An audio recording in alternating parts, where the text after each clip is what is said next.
ಒಂದು ಚಿನ್ನದ ಪಂಜರದಲ್ಲಿರುವ ಹಕ್ಕಿ ಸುರಕ್ಷಿತವಾಗಿರುತ್ತದೆ. ಅದಕ್ಕೆ ಆಹಾರ ಸಿಗುತ್ತದೆ, ನೀರು ಸಿಗುತ್ತದೆ, ಮನುಷ್ಯರ ಪ್ರೀತಿ ಸಿಗುತ್ತದೆ. ಅದಕ್ಕೆ ಯಾವ ಅಪಾಯವೂ ಇರುವುದಿಲ್ಲ. ಆದರೆ ಅದಕ್ಕೆ ಒಂದು ಮಾತ್ರ ಸಿಗುವುದಿಲ್ಲ. ಆ ಒಂದು ಯಾವುದೆಂದರೆ ಅದು ಸ್ವಾತಂತ್ರ್ಯ. ಹೌದು, ಪಂಜರದ ಒಳಗಡೆ ಇರುವ ಗಿಳಿಗೆ ತನಗೆ ಇಷ್ಟ ಬಂದಲ್ಲಿ ಹೋಗಿ ಹಾರಾಡುವ, ತನ್ನ ಇತರ ಬಂಧುಗಳೊಂದಿಗೆ ಬೆರೆಯುವ ಅವಕಾಶ ಅದಕ್ಕೆ ಸಿಗುವುದಿಲ್ಲ. ಅದು ಬಂಧನದಲ್ಲಿರುತ್ತದೆ. ಸ್ನೇಹಿತರೆ, ಇಲ್ಲಿ ನಮ್ಮ ಜೀವನವು ಕೆಲವೊಮ್ಮೆ ಆ ಹಕ್ಕಿಯಂತೆಯೇ ಆಗಿಬಿಡುತ್ತದೆ.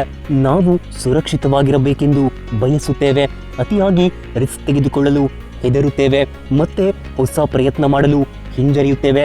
ಯಾಕೆ ಅಂದರೆ ನಮಗೆ ನಮ್ಮ ಕಂಫರ್ಟ್ ಝೋನ್ ಬಿಟ್ಟು ಹೊರಬರಲು ಮನಸ್ಸು ಒಪ್ಪಲ್ಲ.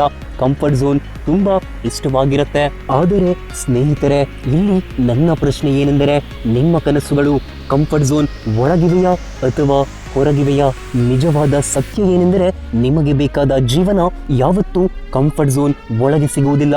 ನಿಮ್ಮ ಬೆಳವಣಿಗೆ, ನಿಮ್ಮ ಯಶಸ್ಸು, ನಿಮ್ಮ ಆತ್ಮವಿಶ್ವಾಸ ಇದೆಲ್ಲವೂ ನಿಮ್ಮ ಕಂಫರ್ಟ್ ಝೋನಿಂದ ಹೊರ ಬಂದರೆ ಮಾತ್ರ ಸಿಗುತ್ತದೆ. ಸಕ್ಸಸ್ ಪಡೆಯುವ ದಾರಿಯಲ್ಲಿ ಭಯ ಇರುತ್ತೆ, ತಪ್ಪುಗಳು ಆಗತ್ತೆ, ಜನರು ನಗುತ್ತಾರೆ, ಸೋಲು ಸಹ ಬರುತ್ತೆ. ಇದೆಲ್ಲದನ್ನ ಎದುರಿಸಿ ಮುಂದೆ ಹೆಜ್ಜೆ ಇಟ್ಟಾಗಲೇ ಜೀವನದಲ್ಲಿ ಸಕ್ಸಸ್ ಪಡೆಯಲು ಸಾಧ್ಯ. ಮಗು ನಡೆಯುವುದನ್ನ ಕಲಿಯುವಾಗ ಎಷ್ಟು ಬಾರಿ ಬೀಳುತ್ತದೆ, ಅಳುತ್ತದೆ. ಅದು ಬಿದ್ದ ಕಾರಣಕ್ಕೆ ನಡೆಯುವುದನ್ನ ಬಿಡುತ್ತದೆಯೇ? ಇಲ್ಲ. ಎದ್ದು ನಿಲ್ಲಲು, ನಡೆಯಲು ಮತ್ತೆ ಪ್ರಯತ್ನ ಪಡುತ್ತೆ. ಆ ಪ್ರಯತ್ನದ ಫಲವೇ ಅದಕ್ಕೆ ನಡೆಯಲು, ಓಡಾಡಲು ಸಾಧ್ಯವಾಗತ್ತೆ. ಅದೇ ರೀತಿ ನೀವು ಸಹ ಯೋಚಿಸಿ. ಹೊಸ ಕೆಲಸ ಆರಂಭಿಸಲು ಹೆದರಬೇಡಿ, ಹೊಸ ಅವಕಾಶಗಳನ್ನ ಕಳೆದುಕೊಳ್ಳಬೇಡಿ, ಸ್ಟೇಜ್ ಮೇಲೆ ನಿಂತು ಮಾತನಾಡಲು ಭಯ ಪಡಬೇಡಿ. ಮೊದಲ ಹೆಜ್ಜೆ ಯಾವಾಗಲೂ ಸಹ ಕಷ್ಟವಾಗಿಯೇ ಇರುತ್ತೆ, ಆದರೆ ಮೊದಲ ಹೆಜ್ಜೆಯ ನಂತರದ ಜೀವನವೇ ನಿಮ್ಮನ್ನ ಬದಲಿಸುತ್ತದೆ. ಗಮನದಲ್ಲಿಟ್ಟುಕೊಳ್ಳಿ, ಸುರಕ್ಷಿತ ಜೀವನ ಮತ್ತು ಯಶಸ್ವಿ ಜೀವನ ಯಾವಾಗಲೂ ಒಂದೇ ಆಗಿರುವುದಿಲ್ಲ. ಸಕ್ಸಸ್ ಆಗಬೇಕಾದರೆ ಭಯವನ್ನ ಮೆಟ್ಟಿ ನಿಲ್ಲಬೇಕು, ನೋವನ್ನು ಸಹಿಸಲೇಬೇಕು, ರಿಸ್ಕ್ ತೆಗೆದುಕೊಳ್ಳಲು ರೆಡಿ ಇರಬೇಕು. ಒಂದು ದಿನ ನೀವು ನಿಮ್ಮ ಕಂಫರ್ಟ್ ಝೋನ್ ಬಿಟ್ಟು ಹೊರಬಂದ ನಿರ್ಧಾರವೇ ನಿಮ್ಮ ಜೀವನದ ಅತ್ಯುತ್ತಮ ನಿರ್ಧಾರವಾಗಿರುತ್ತೆ. ಸರಿಯಾಗಿ ಕೇಳಿ, ನಿಮ್ಮ ಕನಸು ಮತ್ತು ನಿಮ್ಮ ನಡುವಿನ ದೊಡ್ಡ ಗೋಡೆ ನಿಮ್ಮ ಭಯ. ಆ ಭಯದ ಹೆಸರೇ ಕಂಫರ್ಟ್ ಝೋನ್. ಇನ್ನು ಅದೆಷ್ಟು ದಿನ ಡಿಪೆಂಡ್ ಆಗಿಯೇ ಬದುಕುತ್ತೀರಿ? ನಿಮಗೂ ಗುರಿ, ಕನಸುಗಳಿಲ್ಲವೇ? ಒಂದು ಮರದ ಬೀಜವನ್ನ ಕುಂಡದಲ್ಲಿ, ಪಾಟ್ನಲ್ಲಿ ನೆಟ್ಟರೆ ಅದು ಹುಟ್ಟುತ್ತದೆ, ಬೆಳವಣಿಗೆ ಆಗುತ್ತದೆ. ಆದರೆ ಎಂದಿಗೂ ದೊಡ್ಡ ಆಲದ ಮರವಾಗಿ ಬೆಳೆಯುವುದಿಲ್ಲ, ಏಕೆಂದರೆ ಅದರ ಬೇರುಗಳಿಗೆ ಬೆಳೆಯಲು ಜಾಗವೇ ಇರುವುದಿಲ್ಲ. ಹಾಗೆ ನಿಮ್ಮ ಸ್ಕಿಲ್ಸ್ ಮತ್ತು ಟ್ಯಾಲೆಂಟ್ ಅನ್ನ ನಿಮ್ಮೊಳಗೆ ಅಡಗಿಸಿಟ್ಟರೆ ಅದು ಯಾರಿಗೂ ಪರಿಚಯವಾಗಲ್ಲ. ನಿಮ್ಮ ನಿಜವಾದ ಶಕ್ತಿ ಎಂದಿಗೂ ಗೊತ್ತಾಗುವುದಿಲ್ಲ.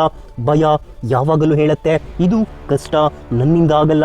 ಆದರೆ ನಿಮ್ಮ ಕನಸು ಹೇಳುತ್ತದೆ, ಒಮ್ಮೆ ಪ್ರಯತ್ನ ಮಾಡುವಂತ. ನಿಮಗೆ ಜನರ ಮುಂದೆ ಸ್ಟೇಜ್ ಮೇಲೆ ನಿಂತು ಮಾತನಾಡಲು ಭಯ ಆಗುತ್ತಿದ್ದರೆ ಅದರ ಅರ್ಥ ನೀವು ಮಾತನಾಡಲು ಆಗುವುದಿಲ್ಲ ಎನ್ನುವುದಲ್ಲ, ನೀವು ಇನ್ನೂ ಪ್ರಯತ್ನಿಸಿಲ್ಲ ಅಷ್ಟೇ. ಹೊಸ ಕೆಲಸ ಆರಂಭಿಸಲು ಹೆದರುತ್ತಿದ್ದರೆ ಅದರ ಅರ್ಥ ಕ್ಲಾಸ್ಗೆ ಫಸ್ಟ್ ಬರಬೇಕು ಅಂತ ಆಸೆ ಇದೆ ಅಂದರೆ ಅದು ಆಗಲ್ಲ ಅಂತ. ಯಾಕನ್ಸತ್ತೆ ಅಂದರೆ ನಿಮ್ಮ ಮೇಲೆ ನೀವು ನಂಬಿಕೆ ಇಟ್ಟಿಲ್ಲ ಅಷ್ಟೇ. ಭಯ ಅಂದರೆ ಧೈರ್ಯ ಇಲ್ಲದೆ ಇರೋದು ಅಂತ ಅಲ್ಲ, ಭಯ ಇದ್ದರೂ ಮುಂದೆ ನಡೆಯುವುದು. ಸಕ್ಸಸ್ ಆಗುವವರು ಇದನ್ನೇ ಫಾಲೋ ಮಾಡ್ತಾರೆ. ಈಗ ನೀವು ಹೇಳಿ, ಅದು ನಿಮ್ಮ ಕನಸುಗಳನ್ನ ನೀವು ಯಾವಾಗ ಸಾಧಿಸುತ್ತೀರಿ? ಸರಿಯಾದ ಸಮಯ ಎಂದು ಯಾವುದೂ ಇಲ್ಲ. ನೀವು ಆರಂಭಿಸುವ ದಿನವೇ ಸರಿಯಾದ ದಿನ. ಜೀವನದಲ್ಲಿ ದೊಡ್ಡ ಬದಲಾವಣೆಗಳು ದೊಡ್ಡ ನಿರ್ಧಾರಗಳಿಂದ ಆಗುವುದಿಲ್ಲ, ಒಂದು ಚಿಕ್ಕ ಧೈರ್ಯದ ಹೆಜ್ಜೆಯಿಂದ ಆರಂಭವಾಗುತ್ತದೆ. ಇಲ್ಲಿ ಗೆದ್ದವರು ಮಾತ್ರ ಯಶಸ್ವಿಗಳು ಎನಿಸಿಕೊಳ್ಳಲ್ಲ, ಭಯವನ್ನ ಸೋಲಿಸಿ ಮುಂದೆ ನಡೆದವರೇ ನಿಜವಾದ ಯಶಸ್ವಿಗಳು. ಆದ್ದರಿಂದ ಹಿಂದೆ ಈ ಕ್ಷಣವೇ ನಿಮ್ಮ ಕಂಫರ್ಟ್ ಝೋನಿಂದ ಒಂದು ಹೆಜ್ಜೆ ಹೊರಗೆ ಇಡಿ. ಆ ಒಂದು ಹೆಜ್ಜೆಯೇ ನಿಮ್ಮ ಜೀವನದ ದಿಕ್ಕನ್ನು ಬದಲಾಯಿಸಬಹುದು, ನಿಮ್ಮ ಭವಿಷ್ಯವನ್ನ ಬದಲಾಯಿಸಬಹುದು, ನಿಮ್ಮ ಗುರುತನ್ನೇ ಬದಲಾಯಿಸಬಹುದು. ಆದ್ದರಿಂದ ಭಯವನ್ನ ಬಿಟ್ಟು ಬಿಡಿ, ಮೊದಲ ಹೆಜ್ಜೆ ಇಡಿ, ನಿಮ್ಮ ಜೀವನವನ್ನ ನೀವು ಬದಲಾಯಿಸಿ. ಒಳ್ಳೆಯದಾಗಲಿ.